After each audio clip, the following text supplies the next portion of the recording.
जय बाबा गुदड़ीवाला, जय बाबा गेलाराम। स्टोरी ऑफ बाबा हरदास राम स्टडीज। बाबा हरदास राम साहिब जन ने सन 1921 में मैट्रिक पास कई। उन वक़्तु बाबा जन जो पूरो ध्यान पढ़ाई में हूंदो हुयो। पूज्य बाबा जन जो पढ़ाई में ध्यान ॾिसी उन्हनि जा वॾा भाउर साईं प्रभुदास साहिब जन ने उन्हनि खे अॻिते अञा पढ़ाई करण जे लाइ पैसनि जी मदद करे उन्हनि खे जूनियर पीटीसी जी पढ़ाई जे लाइ हैदराबाद जे सिंध कॉलेज में मोकिलियो। पूज्य बाबा जन ने मन लॻाए पढ़ाई कई ऐं 1923 में जूनियर पीटीसी जी परीक्षा पास करे उन्हनि पंहिंजी पढ़ाई पूरी कई ऐं पढ़ाई पूरी करे पंहिंजे घर वापसि आया।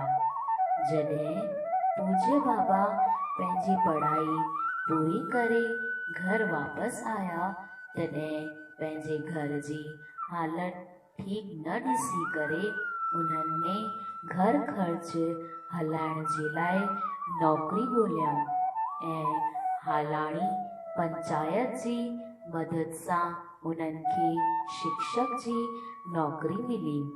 पूज्य बाबा जन ने 1924 में हिक नंढड़े से गांव में प्राइमरी मास्टर जे रूप में नौकरी शुरू कई। मास्टरी करण में उहे आनंद महसूस करण लॻा। पंहिंजे बचपन जी ॻाल्हियूं यादि करे ऐं ॿारनि खे पढ़ाइण में पंहिंजो वक़्तु बिताईंदा रहिया। कुझु वक़्त खां पोइ वक़्त ने अचानक करवट बदिली। समय खे केरु टाले सघंदो आहे। पूज्य बाबा जन जी नौकरी हिक गांव खां ॿिए गांव में ट्रांसफर थियो। अचानक ट्रांसफर थियण ते करण बाबा जन जो ध्यानु पढ़ाई में घटि थी वियो ऐं मंदिरनि जी शेवा में उन्हनि जी रुचि वधी वई। हिकु ॾींहुं पूज्य बाबा स्कूल जी छुट्टी खां पोइ पंहिंजे दोस्तनि सां गॾु साईं वसन शाह जे मेले में दर्शन करण रोहड़ी दरबार विया। उते वञी पूज्य बाबा पंहिंजे दोस्तनि सां गॾु सेवा करण लॻा। उन ॾींहुं उते भगत संत कंवरराम साहिब भी पधारिया हुआ। भगत संत कंवरराम साहिब वसण घोट दरबार में मेले में हर साल ईंदा हुआ। उन ॾींहुं मेले में पूज्य संत बाबा हरदास राम साहिब संत कंवरराम साहिब जन जी पहली मुलाकात थी हुई। सिक सैलानी आ मिलण मुहिबत आ, पिनण पेशानी आ, पाण लासानी आ। पूज्य बाबा जन जो उतां खां वैराग शुरू थियो ऐं उतां खां पूज्य बाबा जन घर वापसि न आया। श्रद्धा सां सेवा भाव में लॻी विया। उन वक़्तु बाबा जन कुझु 20 साल जा हुआ। उहा उमिरि मौज मस्ती जी हुई। पूज्य बाबा जन ने हिन उमिरि में ही पंहिंजो जीवन सेवा में अर्पण करे वरितो।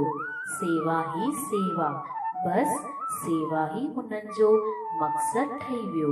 पूज्य बाबा रहड़की में सेवा कंदे कंदे उन्हनि जो वैराग्य अञा वधी वियो।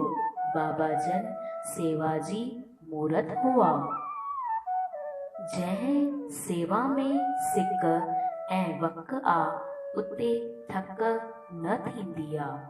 पूज्य बाबा हर प्रकार जी सेवा करण में रूहानी राहत महसूस कंदा हुआ। उन्हनि खे सेवा करण में आत्मिक आनंद मिलंदो हो। गलियूं, रास्ता, पाणी जा हौज साफ़ करण, उन्हनि में पाणी भरण, कुल्हे ते टे मटका खणी कुएं मां पाणी भरंदा हुआ।